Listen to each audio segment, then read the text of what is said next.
Now to Republican Senator Mike Lee's take on the shutdown. He tweets, "The message behind Obama administration's shutdown bullying is the same message sent by the IRS's abuses of political opponents. Do what I say or else." Senator Lee joins us. So it doesn't sound like there's much negotiating.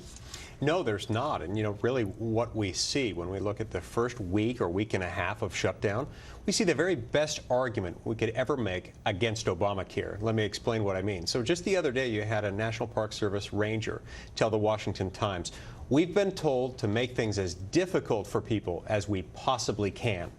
They're using the shutdown as an excuse to make things painful, shutting down things like Mount Vernon, even though it's privately owned, shutting down things like the Claude Moore Colonial Farm in McLean, Virginia, privately owned, privately operated, and they're shutting it down. Why? Because they want to make things difficult. This is leverage for them to get their way politically.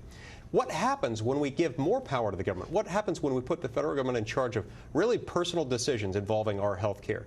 That really should cause a lot of Americans to be concerned. I'd like to know who actually makes these decisions. It's sort of this sort of vague thing, and some people will assign it to President Obama. I don't think President Obama actually made the decision to shut down the World Tomb Memorial. However, I think he has the authority to open it up. He's on notice. And likewise, I don't like the idea that the gym in the House is open. Speaker Boehner's office apparently kept it open. His office didn't say Speaker Boehner, but Speaker Boehner has the authority to shut it down. It's not a lot of money, but it's a principle.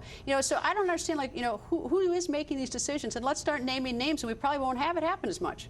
Ultimately, the buck does stop with him, and you're exactly right. Regardless of whether he himself pulled the trigger on closing down the World War II Memorial. Open it up. Order it up. It's his prerogative to open it up. And they had to work pretty hard, of course, to shut that thing down. They had to create doors in the first place so that they could lock those doors and keep people out. What's really disheartening, though? You have the situation where the House today voted for the military benefits. And rather than having that piece of legislation go over to the Senate doesn't want to consider the stuff piecemeal, is that now we have the president having to cut a private deal with a private organization to do it because the Senate doesn't want to fall in the sort of the politically unattractive position of deciding something piecemeal. And so we see that we're all just sort of pawns as everyone's sort of playing and jockeying for position. And it's really unfair to the American people. It's unfair and it's shameful.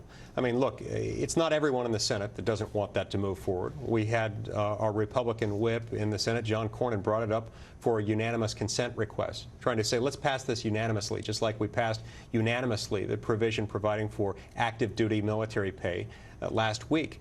But Harry Reid wouldn't allow it to happen. The Senate Democrats won't let us fund anything unless we're willing to fund everything. Meanwhile, the president and his people are doing everything they can to make life difficult as they can for Americans. This is why we shouldn't give them control over our health care system. Congressman Van Hollen says that for the last 6 months that they've been trying to get the House to send conferees over to negotiate the budget, and the Republicans have not permitted that. One reason, and one reason only for that. They have wanted to skip several steps along the way. There are other ways that we could have gotten to a conference committee. They wanted to do it by a unanimous consent request rather than introducing the House-passed budget in the Senate and allowing that to be considered for amendments. In that unanimous consent request, we asked one very simple request. Assure us that you won't raise the debt limit in connection with the budget resolution. Those are two separate things. We shouldn't be raising the debt limit in connection with the budget. They refused to take that off the table. They wanted to make it easier to raise the debt limit, and we said we don't want you to be able to do that. So we're not any closer. In other words, Senator, nice to see you, sir. Thank you.